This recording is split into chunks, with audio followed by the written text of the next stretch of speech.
So we'll introduce ourselves.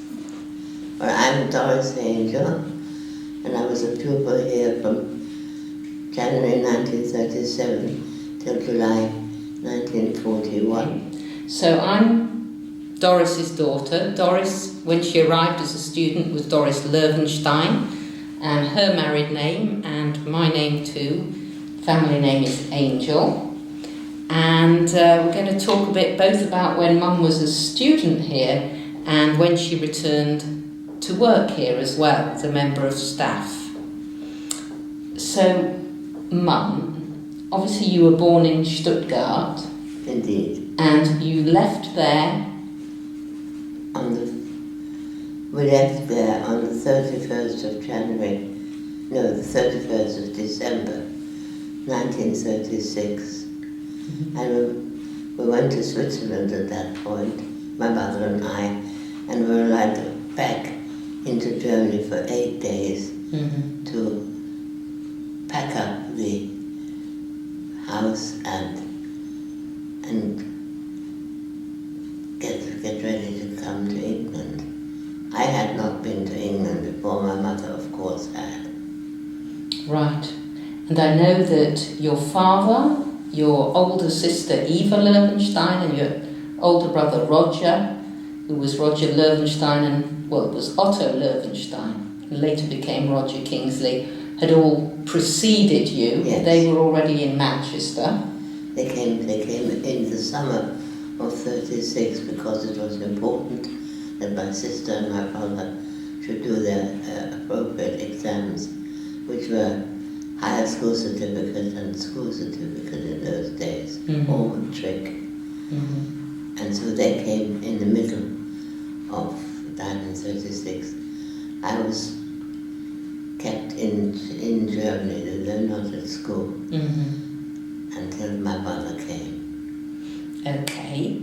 So I know then that having stood in the snow in Stuttgart to take an inventory of all the furnishings and everything that were to be sent, my understanding is that you and your mum embarked on a train across Europe together.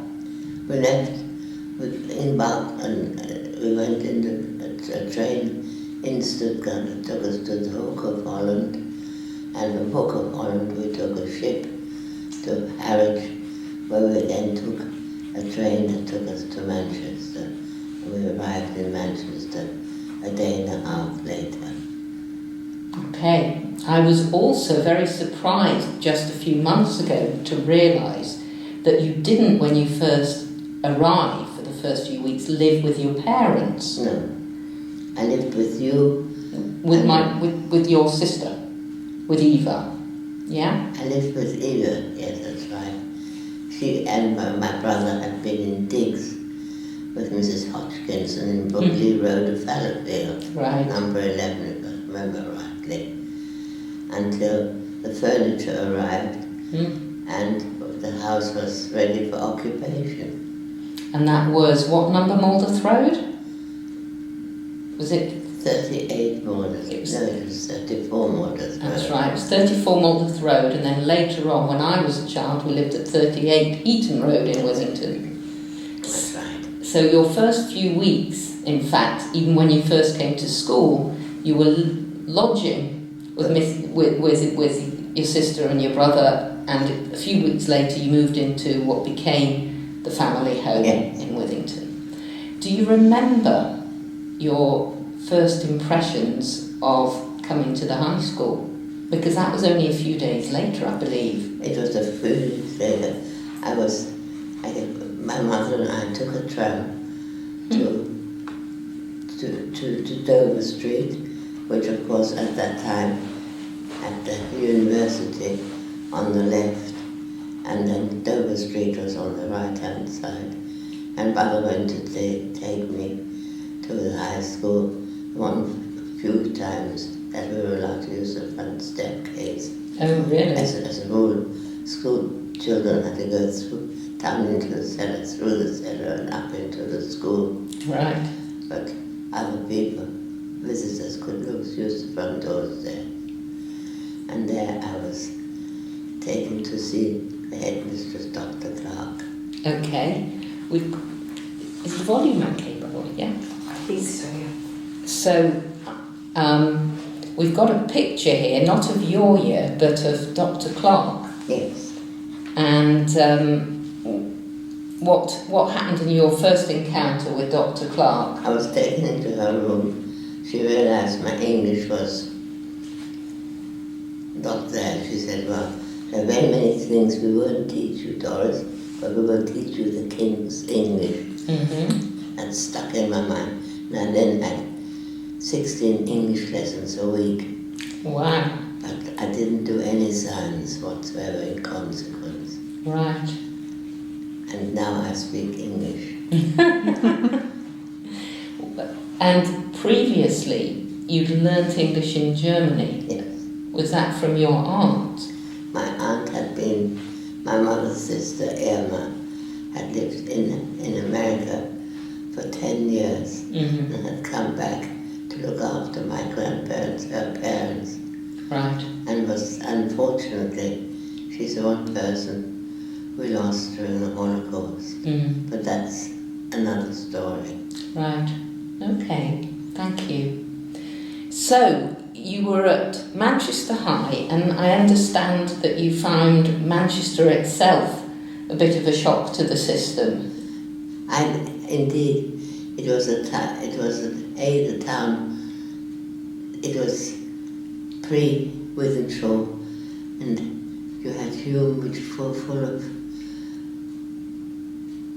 terrible housing, as I thought, and factories, and a lot of smoke, Mm-hmm. and fog and smog, Mm-hmm. which I hadn't intended and never heard about.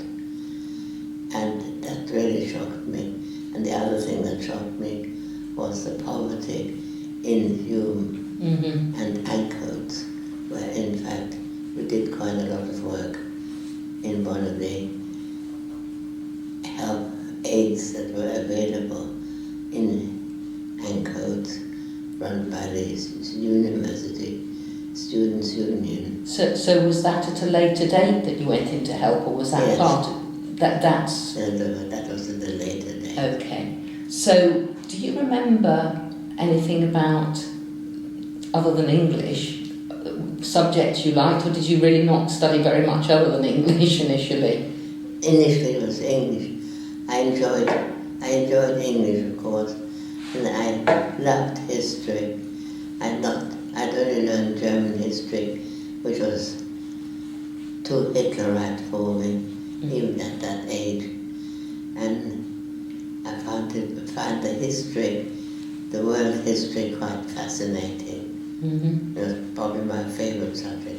I also liked geography because it allowed me to look at different areas of the world where I would, of course, in due course, though never really appreciating the distances and the means by which you had to go to get there.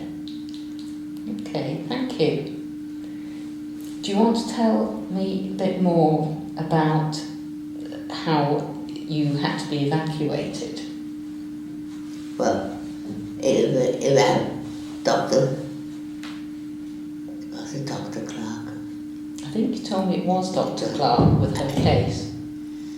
It was Dr. Clark, and we were called to the school and given our instructions to reappear the next day with a small overnight case with one change of clothes. It's another story. But we appeared at an appointed time at Dover Street. We were formed into classes and age groups with Dr. Clark. We all had our cases with Dr. Clark at its head.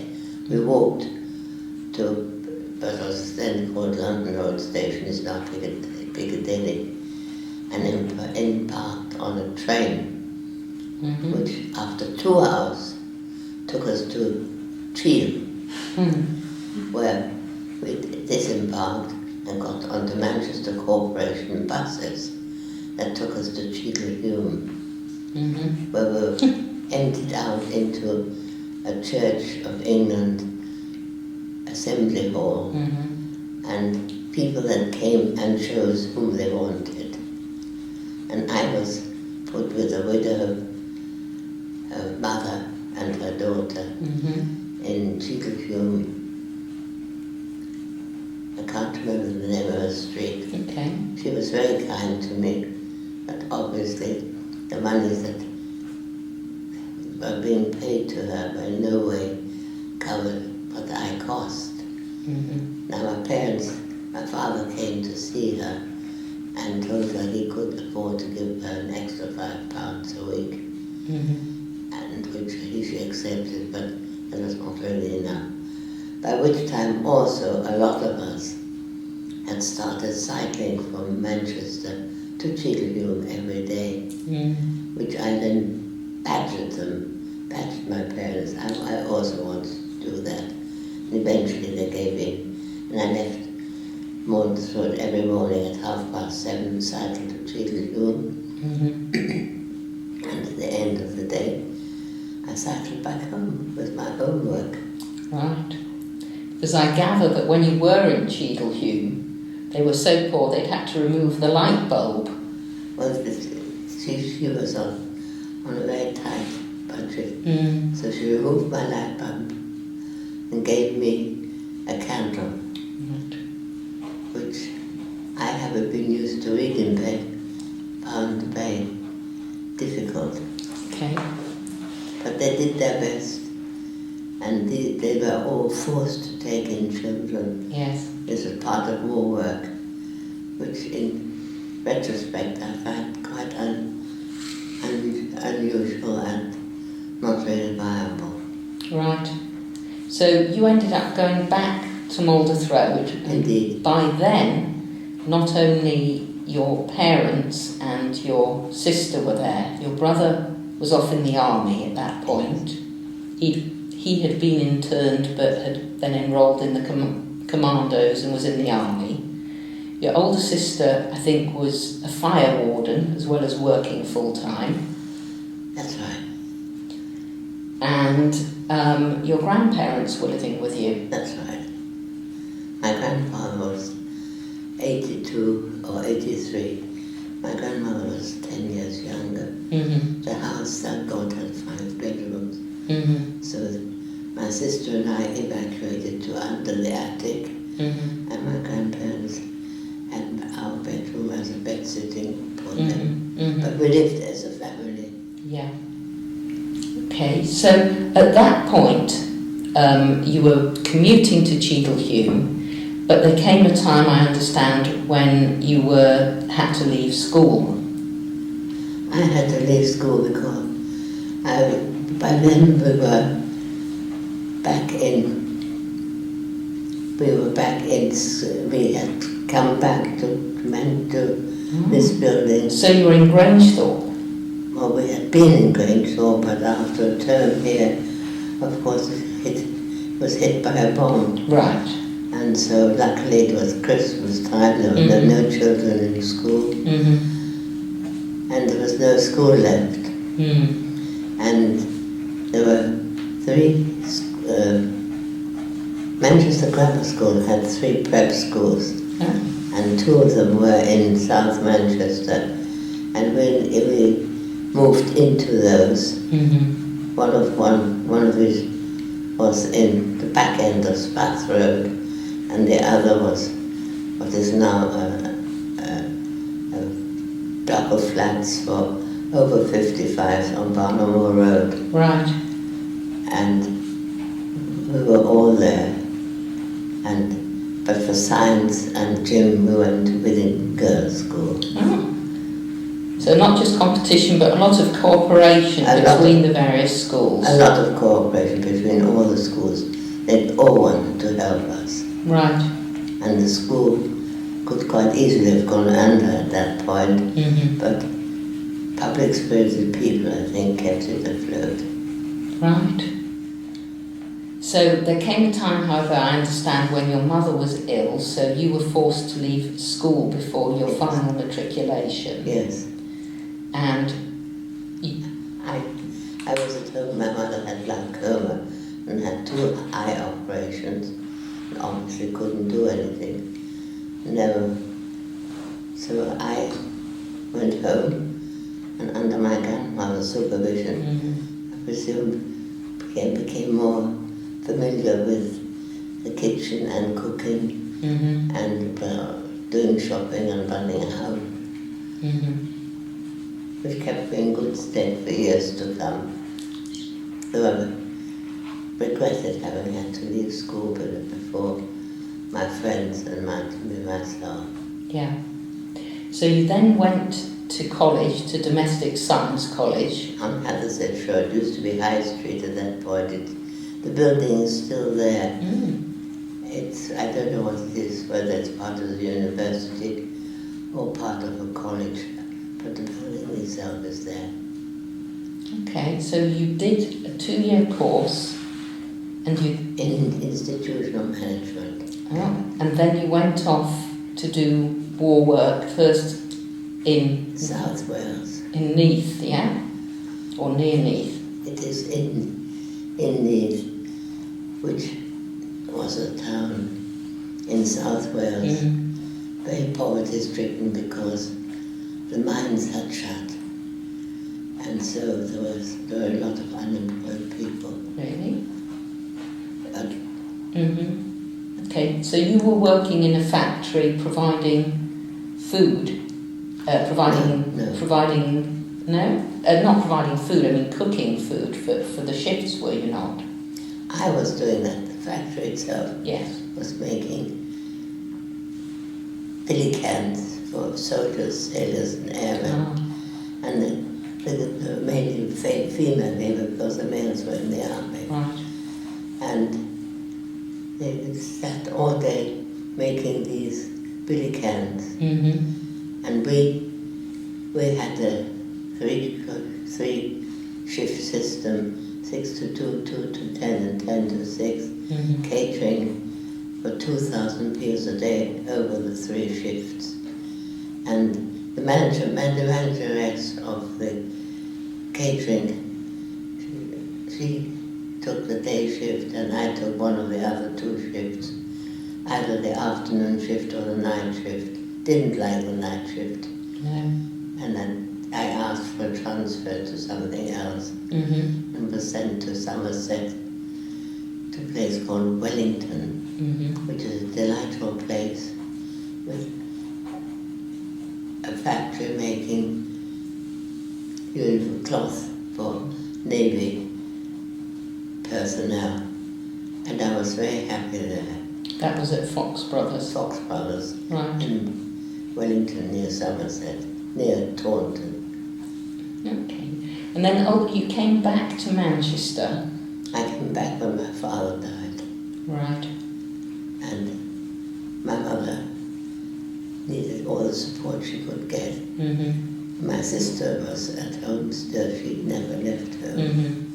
My brother was still in the army coming out, and he also came because he did his Bachelor of Science. Right, so after the war, when he'd finished in the army, he embarked on a Bachelor Science degree, engineering. Yes. Okay, so you came home and you were again supporting your mum and the rest of the family. That's right. And then I think at some point you started work at Sale County Grammar School. I did.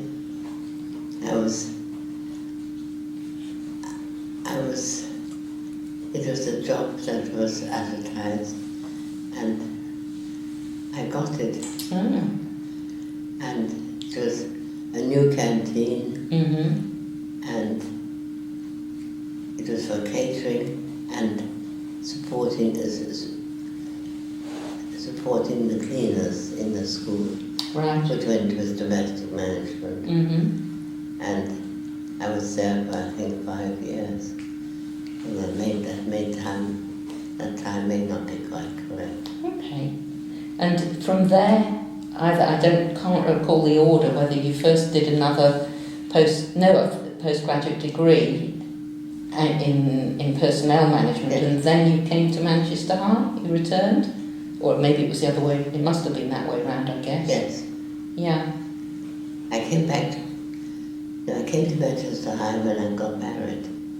Mm-hmm. After I'd been married, I got married in, God, I can't remember when I got married. Okay.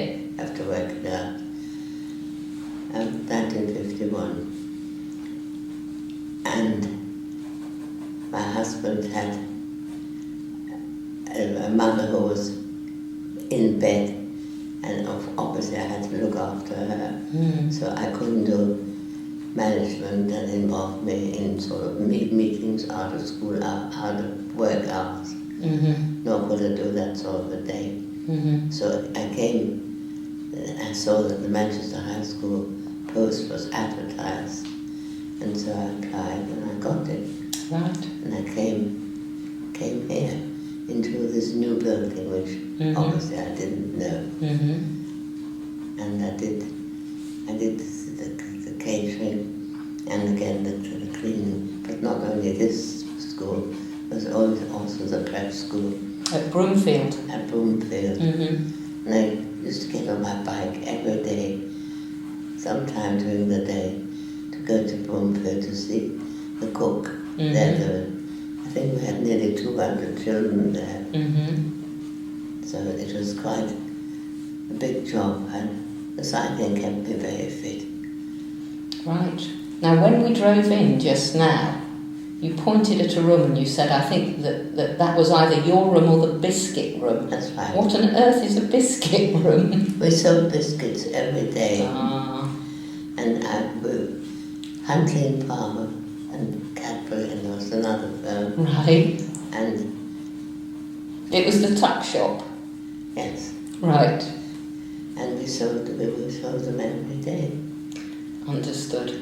I'm sad to say that by the time I got to school, it was sort of not fit. Somebody had decided that you couldn't have biscuits at break. But anyway, so what do you remember about your budget and the sort of food that you served to the children? Well, we tried to serve as good as we could. We had usually 2 or 3 meat meals a day a week, because children, there was meat rationing till quite late on. Right. And the children didn't get a lot of meat at home, so that was welcome.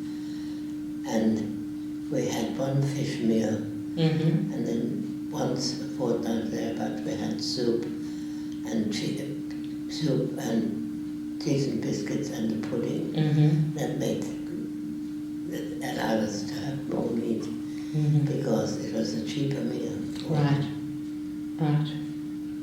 The days before they realised you could serve children lentils and they'd still be healthy. That's right. Fair enough. But maybe not.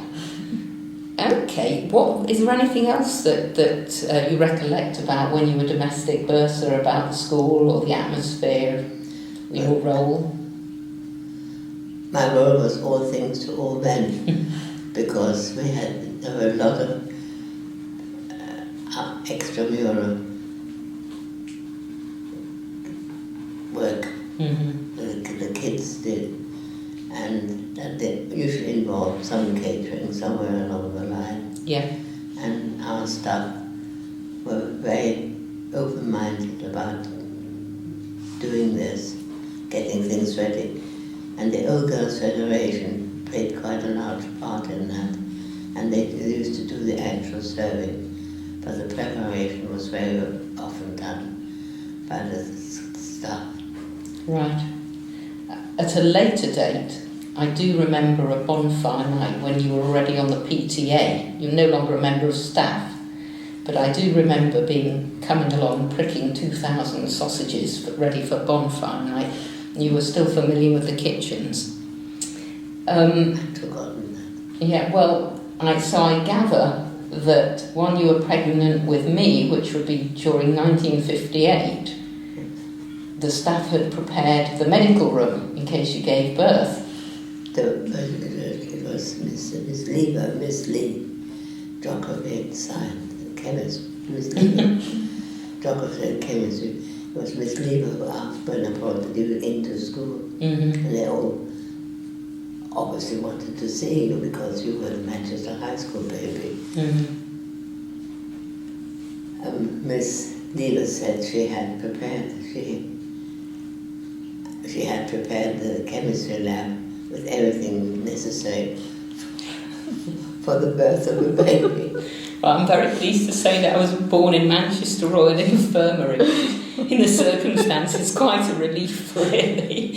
Thought of being born on a lap bench is a bit horrifying. So I'm glad you retired a couple of weeks before, or took the maternity leave before I was born. Well, we had, I was supposed to have left 3 months earlier, and the day that they should have taken over, the office got the message to say she wasn't coming. Right. So that's why I was here till within 3 weeks of your being born.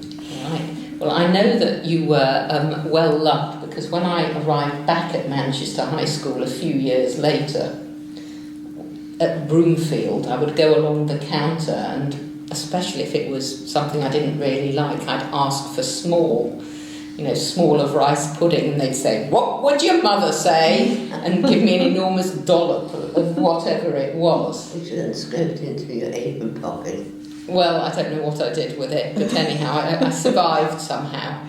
And I know that my older cousin Gabrielle said the same, that she actually tended to get extra portions of school lunch because they knew she was your niece.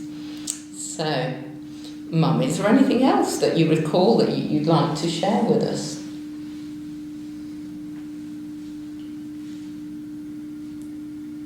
It may lead. I can't really think of anything. I was very happy here, both as a pupil and as a member of staff. It was a part of my life that I think of very often and think how very fortunate I was to have got to Manchester High School. Well, it's obvious that you kept up your fondness because not only were you on the PTA during the 16 years, I suppose, that Sarah and I spanned, my younger sister and I spanned at the school, but you were also then very active in the Old Girls Federation. Yes. Well, we did what we could.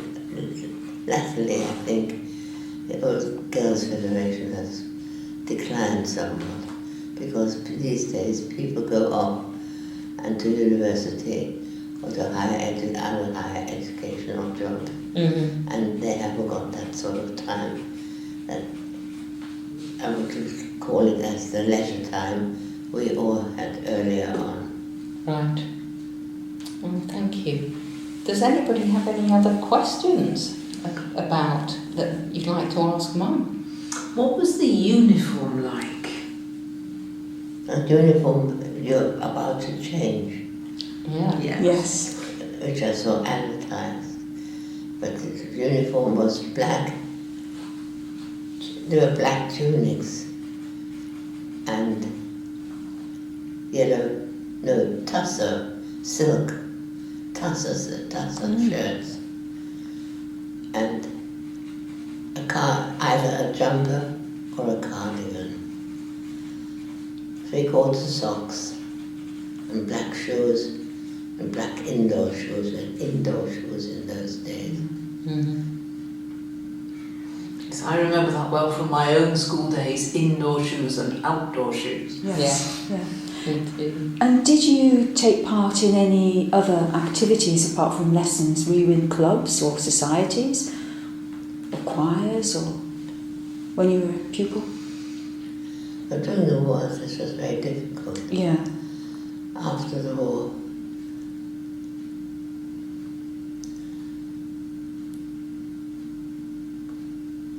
I seemed to I had my mother-in-law, so that was out. Then you'd already be a member of staff then. But as Mum said, The school choir. I was in the school choir. Oh, yes. as an adult, when you were a member of staff, Yeah. Oh, yeah. And that's right. and then you went on, you joined the Halle Choir as well, Yes, didn't I you? did. You loved music. I do have a question. Obviously, you came as a refugee girl. Yes. From Germany. How did you find the staff and the other young people accepted you and treated you? The staff were absolutely wonderful. They couldn't do enough for me. And I felt quite often that I was being prioritised, which I didn't like. But it was obviously to keep me on the same level. Mm-hmm. The children initially were friendly. I mean, the fact that I was German, there was a bit of anti-German feeling there, not surprisingly. Mm-hmm. And until they got it sorted out that I was being hounded because of my religion, it got a bit tricky. Mm-hmm. Did you have Jewish prayers in those days? We had Jewish prayers every day, and then lined up outside the school hall for notices. We went in for notices. Right. And joined our classes. Yeah, The Jewish prayers were in the library. Right. And we had a member of staff who took our prayers. She was a French head of the modern languages department of French only. She taught French. She was Jewish, Mrs. Herbert. And she took prayers every morning whilst she was here. And then when she left, one of the senior girls took it over, or the prefects took it over. Right. That was a tradition that carried on, because when I came to the school we had Jewish prayers about 3 times a week. That's a story for another time. Mum, thank you. That's been lovely hearing all that from you. Really good. Really special. Marvellous. Excellent. Absolutely marvellous.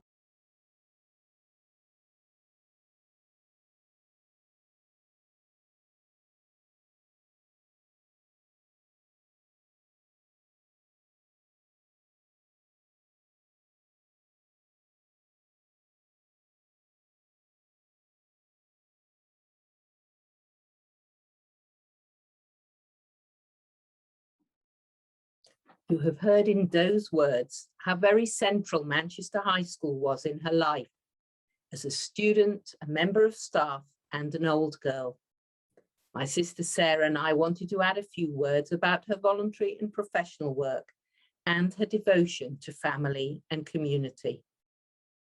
Since her death, aged 94, in March 2019, a number of old girls have spoken with us about their experiences as pupils at Manchester High School.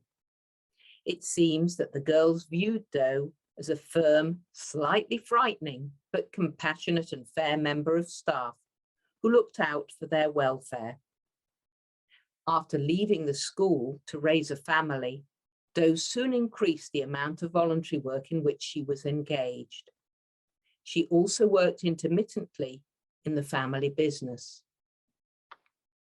Do's sense of fairness served her well in her role as a Justice of the Peace on the Manchester City bench. This was a position she held for 31 years until she retired at the age of 70. Several magistrates have spoken appreciatively about how Do took them under her wing and mentored them when they first served on the bench. She was apparently a very strong chairperson in the courtroom, and she sometimes followed up cases over many years to ensure that vulnerable people were properly protected. Marilyn Lever, a court clerk who worked with Do, recounted, "Mrs. Angel was a person who commanded my respect, but who also earned it and deserved it. She was feisty, determined, kind, caring, opinionated, and very funny." Do also devoted much voluntary time to the probation and aftercare service, both locally and nationally. She fought for better wages for probation officers, and for decent premises from which they could work. Doe perceived that homelessness was a prime cause of privation, and she was involved for 33 years on various housing associations which thrived and grew under her leadership. These were organisations with multi-million-pound budgets, and Doe was a shrewd businesswoman who not only knew how to manage a budget, but also how to ask searching questions, how to get to the heart of a problem, and then to negotiate a good solution. As a recognition of her many years of voluntary work, Doe was awarded the MBE in 1995 for her services to the City of Manchester. In later years, she served as Chair of Governors at Victoria Park Junior School, and once she was in her 80s, continued to contribute to several organisations. In particular, many remember her smile of greeting when she welcomed them to activities at Menorah Synagogue and found ways to help others volunteer. Doe's ability as a businesswoman was essential to the success of the family firm Functional Clothing, which had been founded by my father, and in which she worked for many years as personnel manager, director, doing every job under the sun. Doe is recalled by many for her generous hospitality. She and Arnold were renowned for their open table, welcoming visitors to Manchester, generations of refugees and students, some of whom became lifelong friends.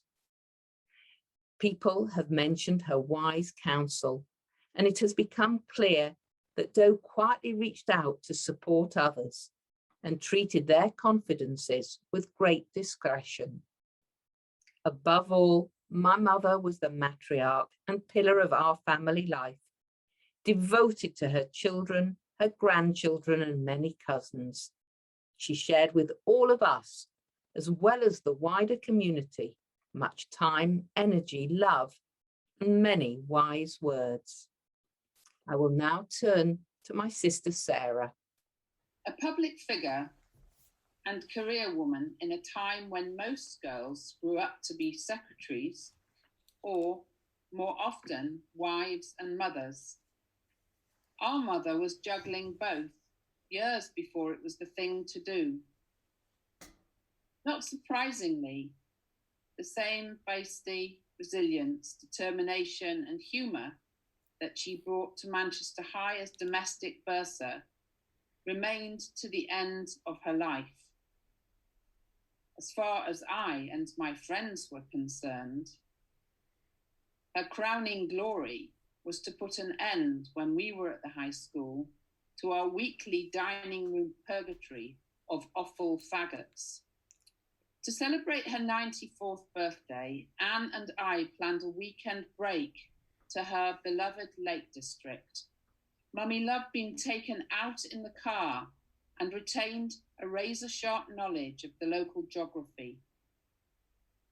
She loved Manchester so very dearly and came to know it like the back of her hand. I always let her direct me in the car through streets, many of which she had canvassed keenly over the years for the Liberals. We duly set off up the M6 in an alarmingly modern hire car, both of us in the driving seat. We couldn't suss out how to switch the lights or the wipers on. It turned out that they were both automatically activated. The irony of the contrast in transport to her first visit on her honeymoon did not escape us. Then it was Arnold, her brand new husband, doing the driving, and Mummy's job, having finished scraping fish balls off the carpet after the wedding dinner, was to push their trusty Fiat to get it started, then run along the side and vault into the passenger seat before it was too late. It was a noisy, doorless car that screamed its way north, screeching along the old road to Preston, where it was duly stopped by the local police. "What's in your boot?" asked the officer. "Shoes," responded my father. Sure enough, a goodly number of pairs were revealed, for in those days, if one placed the shoes outside the door of the hotel room, someone would come and polish them. You stopped me, you stopped me, Arnold told the coppers. And on they went. Our mum had a way of wooing people and building a community wherever she went. Having safely arrived in the lakes, where she worked her characteristic magic on the guests at the Rothay Manor, we set off for lunch at the Britannia pub in the Langdales. It was a glorious autumn Sunday. Mrs. Smith, Mummy repeatedly chanted as we entered, remembering the name of the landlady, whom she had no doubt charmed on some earlier visit years before, if not decades before. While the current landlord, a friendly chap, went out back to ask if anybody remembered Mrs. Smith, Mummy proceeded to engage the walkers and drinkers, and by the time our cups of tea arrived, had them all talking. Sure enough, someone recalled old Mrs. Smith, her two Great Danes that slept either side of the stove, and even the resident parrot, whose language was quite terrible, Mummy added helpfully. In her last days, our mother saw that she had lived a long and successful life, following a lucky escape from Hitler early on, and she made her peace. In January, surrounded by the grandchildren she has delighted in, us too, she took her chance to say adieu. Our loving, gracious, and generous mother. She taught us well and kept us all on our toes right to the very end. As we say in Hebrew, Zichrona Livracha, may her name be a blessing.